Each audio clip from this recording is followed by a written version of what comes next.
ये है आज की आधुनिक अयोध्या। तो चलिए इसे गहराई से जानने की शुरुआत करते हैं। बस अड्डा।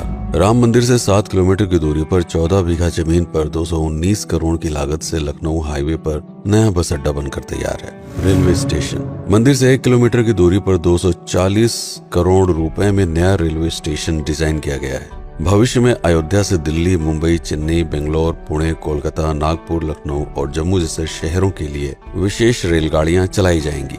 हवाई अड्डा। 1450 करोड़ रुपए में लगभग 1300 बीघे में फैला हुआ प्रयागराज हाईवे पर नाके के पास बनाया गया है नया एयरपोर्ट। यहाँ से राम मंदिर की दूरी सिर्फ 12 किलोमीटर है। भविष्य में कई बड़े महानगरों के लिए सीधे उड़ानें उपलब्ध होंगी। घाघरा जलमार्ग। अगर आपके पास अपनी खुद की मोटर बोट है तो छपरा से घाघरा यानी सरयू नदी की सैर करते हुए लगभग 300 किलोमीटर नदी में चलकर भी अयोध्या पहुंच सकते हैं। भविष्य में इस रूट के लिए भी मोटर बोट चलाए जाने का प्रस्ताव है। राम मंदिर।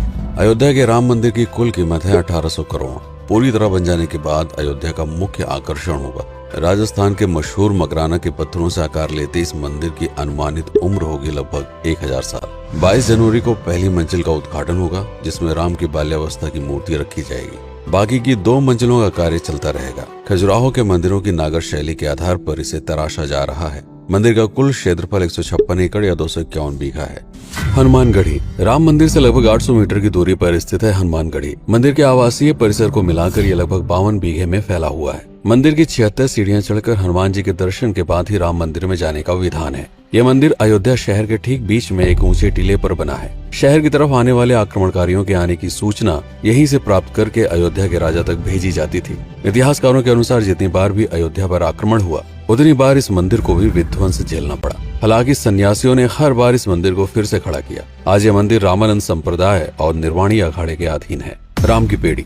अयोध्या को सरयू नदी की भयंकर बाढ़ से बचाने के लिए इस बांध का निर्माण किया गया था, जिस पर श्रद्धालुओं के स्नान के लिए कई घाट बना दिए गए थे। इतिहासकारों के अनुसार जितनी बार भी बांध टूटता था, सरयू का पानी अयोध्या की गलियों में घुस आया करता था। इसी बाढ़ से बचने के लिए पूरे अयोध्या में जगह जगह पर ऊंचे टीले बनाए गए थे, जैसे राम टीला, हनुमान टीला, लक्ष्मण टीला। आज ये बांध अयोध्या का मुख्य पर्यटन स्थल बन चुका है। हर दीपावली पर यहाँ लाखों दिए जलाकर रामायण की उस घटना को उत्सव के रूप में मनाया जाता है जब श्री राम अयोध्या वापस लौटे थे। अयोध्या के कई बार उजड़ने के पीछे एक कारण इस नदी को भी माना जाता है। हालांकि इसी नदी की वजह से यहाँ पर गन्ने की खेती बड़े स्तर पर की जाती है।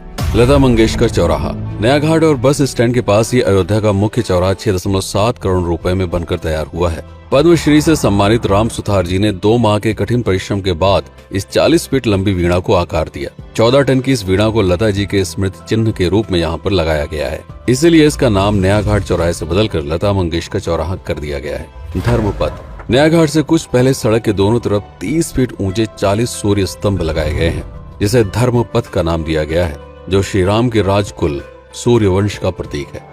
दशरथ समाधि स्थल। नए बस अड्डे के बगल से एक पतली रोड कछार से आगे बढ़ते हुए लगभग 12 किलोमीटर दूर ले आती है दशरथ समाधि स्थल, जो बिलहर घाट पर मौजूद है, जिसके बारे में मान्यता है कि यहाँ पर राजा दशरथ का दाह संस्कार हुआ था। राम मंदिर के साथ ही इस जगह को भी पर्यटन स्थल के रूप में विकसित किए जाने की योजना पर कार्य चल रहा है। भरत कुंड। अयोध्या से 15 किलोमीटर दूर है नंदीग्राम। यहाँ मौजूद तालाब को भरत कुंड कहते हैं। मान्यता है कि इसी जगह से भरत ने पूरे अयोध्या का राज कार्य संचालित किया था। पर्यटकों के लिए इस स्थान को भी विकसित किया जाएगा। गुप्तार घाट। राम की बेड़ी से सरयू नदी के किनारे चलते हुए 10 किलोमीटर दूर स्थित है गुप्तार घाट। ये कैंट एरिया में पड़ता है। इस जगह को श्री राम के जल समाधि के रूप में महत्व दिया जाता है। इसके अलावा अयोध्या नगर में हर गली में कई विशेष मंदिर हैं, जिनकी अपनी मान्यताएं हैं, कथाएं हैं, विशेषताएं हैं। पूरी तरह से विकसित हो जाने के बाद नई अयोध्या को पूरी तरह से जानने के लिए, इसका आनंद लेने के लिए कम से कम 3 दिनों तक यहाँ रुकने की आवश्यकता है। देश विदेश से ज्यादातर पर्यटक भारत आते हैं उत्तर प्रदेश में आगरे का ताजमहल देखने और प्राचीन नगर काशी और सारनाथ घूमने। प्रश्न ये है कि अयोध्या घूमने और श्री राम का मंदिर देखने के लिए भला विदेशी क्यों आएंगे? और इसका कारण है भारत में लिखी गई राम कथा की सबसे पहली और प्राचीन पुस्तक रामायण। भारत में रामायण के अलावा कंबोडिया में रीमकेर, थाईलैंड में रामकियन, जो कि वहाँ की राष्ट्रीय पुस्तक है, इंडोनेशिया में ककनिक, नेपाल में भानुभक्त रामायण जैसी पुस्तकों में वाल्मीकि की रामकथा से प्रेरणा लेकर इसे अपने अपने देश की संस्कृत के हिसाब से फिर से लिखा गया है। पात्रों के नाम, कुछ नई घटनाओं के अलावा मूल रामकथा सभी में एक जैसी है। इसके अलावा भारत में ही रामकथा को लेकर संस्कृत में 7 संस्करण, हिंदी में 3 संस्करण, गुजराती में 47, उड़िया में 14, तेलुगु में 5, कन्नड़ में 4 और अन्य भाषाओं में लगभग 17 संस्करण मौजूद हैं। इसके अलावा लिखे गए नाटक, कविताएं आदि को भी अगर मिला दिया जाए तो इस दुनिया में 300 से अधिक तरह से राम कथाएं बार बार लिखी गई हैं। इन सभी राम कथाओं पर कई विशेषज्ञों ने समय समय पर अध्ययन किया और अपने विचार दिए।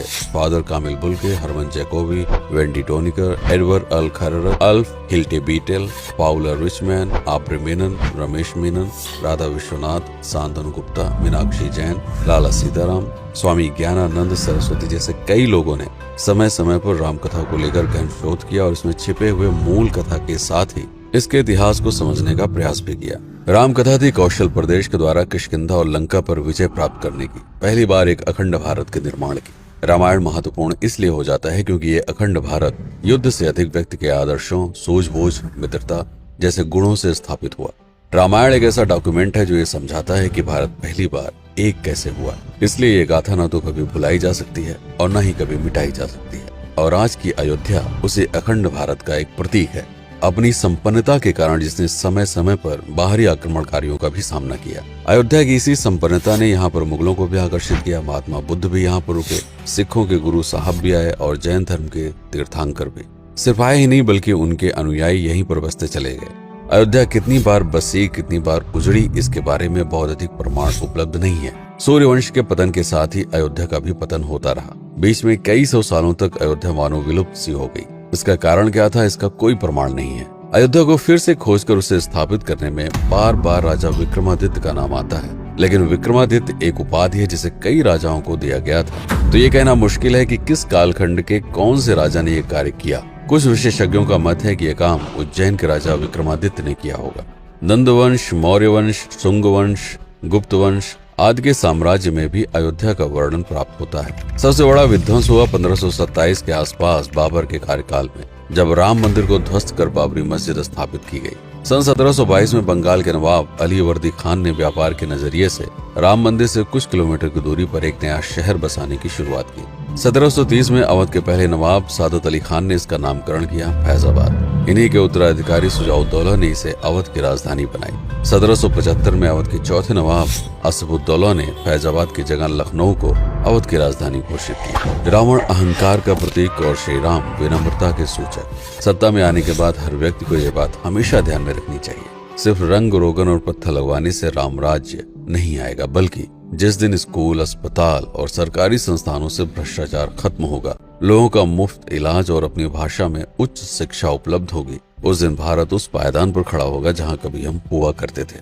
रामायण अहंकार पर विनम्रता की विजय है। अयोध्या को अगर पर्यटन स्थल का केंद्र बनाना है तो इस आधार पर बसाना होगा। राम राज्य लाना होगा, राजनीति नहीं।